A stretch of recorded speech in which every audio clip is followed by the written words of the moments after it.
today's video, samahan niyo po ako ulit sa A Day in My Life na isang nanay. O ayan mga loves, dahil Tuesday ngayon ay basura day. Friday and Tuesday po ang kolekta ng basura sa amin dito. Since hindi ako nga nakakolekta dahil wala po ako, kauwi ko lang nitong nakaraan. Punong-puno ang ating basura pero okay lang, kayang-kaya naman at carry boom boom naman yan. Diba? Kailan ba ang inyong kolekta ng basura? Ayun, lagi ko na lang siya nilalagay sa gilid. Hello mga loves, panibagong araw, panibagong gawaing bahay. Ayun na nga, nagwalis-walis lang naman, pagpag lang naman tayo kaunti dito at medyo maalikabok nga lang. Nga, ilang araw din naman akong wala dito sa bahay at ngayon lang ako ulit makakapaglinis at makapagpunas-punas. O mga loves, ready na ba kayo nitong pasukan? Enjoy nyo ba ang inyong summer vacation mga loves? Mga loves, please follow nyo po ako sa second account ko. Good morning mga loves! Happy Tuesday! O diba, Tuesday na naman, kape po tayo.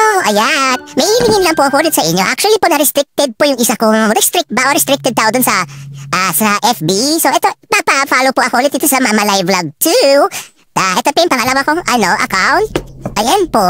Ayan, di-follow nyo po. Follow nyo po.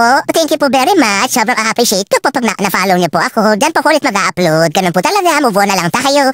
Si Lolo Meta kasi alam mo na, hindi kasi ako masyado nakakapag-upload agad kasi busy rin talaga ako na umuwi ako ng Batangas. So yun lang mga law. Salamat. Maraming salamat. God bless. Ingat kayo palagi. Bye-bye. Follow niyo po to Mama Live Vlog 2.